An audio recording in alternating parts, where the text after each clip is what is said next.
Ito ang tunay na dino ribs. Subukan Ito natin ang to. good news, hindi mo na kailangan magpunta pa ng Batangas upang matikman itong naglalakihan, naglalambutan at nagsasarapang dino ribs.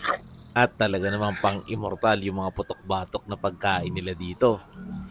At tingin ko masusubok na naman ang pagka-immortal ko. At mula nga dito sa buto ng dinosaur, sa pata ng baka, sa bone marrow, sa mga litid-litid, sa mga taba-taba, hanggang sa mainit na sabaw ng bulalo, lahat yan panalo. At nandito nga tayo ngayon sa may Kambal Pares. Ito yung branch nila dito sa may Calamba. Hindi nga mga kabisik, mga immortal, nandito tayo ngayon sa may Calamba. Dito lang yan sa kahabaan ng Rizal Street. Yan, malapit na malapit sa 7-Eleven. Nandito tayo ngayon yan sa may Kambal Pares. Dito lang yan sa may Calamba. Meron silang bagong branch dito. Natapat lang sila ng Mom's Flower Shop. Malapit na malapit sa 7-Eleven. Ang lawak ng parking area nila. At open sila 24 hours. So ano pang iniintay natin? Tara, tikman muna natin sa baw. Grabe, sarap. Dino ribs na nasa bulalo. Dito lang yan sa Kambal Pares, dito sa may At sa mga nagtatanong nga pala kung anong pinagkaiba nito sa Oliver's Gotong Batangas, kay Kuya Oliver nga ay goto. Dito naman sa Kambal Pares, special dino ribs bulalo. Sobrang lambot.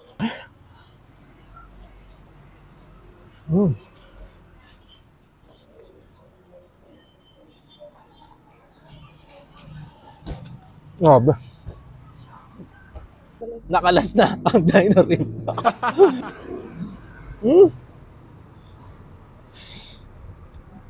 Grabe. Sobrang lambot. Sobrang nag-enjoy ako dito. Paano ba kainin ng bone marrow? Sinisip-sip.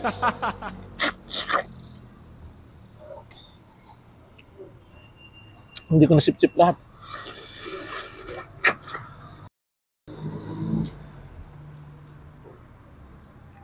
Hindi masimot. Eto na. Grabe. Ang sarap. Grabe, sobrang lambot.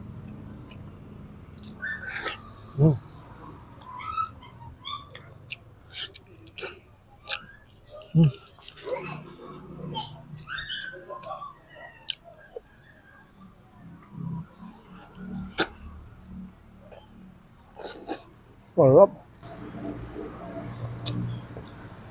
Sobrang must try nitong dino bulalo nila. Grabe, sobrang solid, sobrang sarap. Next naman, meron silang mga silog dito. Ito yung K1 nila, triple kambal silog. So meron tong tapa, merong Hungarian sausage, tsaka merong liempo. Yan pag may kasamang egg.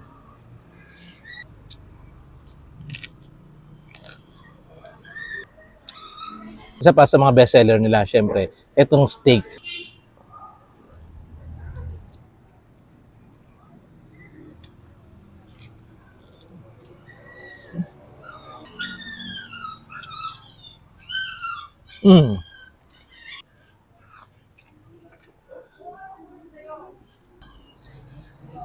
Naman, yung overload na mami nila. Uy, may bone marrow, may chicharong bulaklak. May lechong kawali at Chicharong egg. bulaklak sa mami.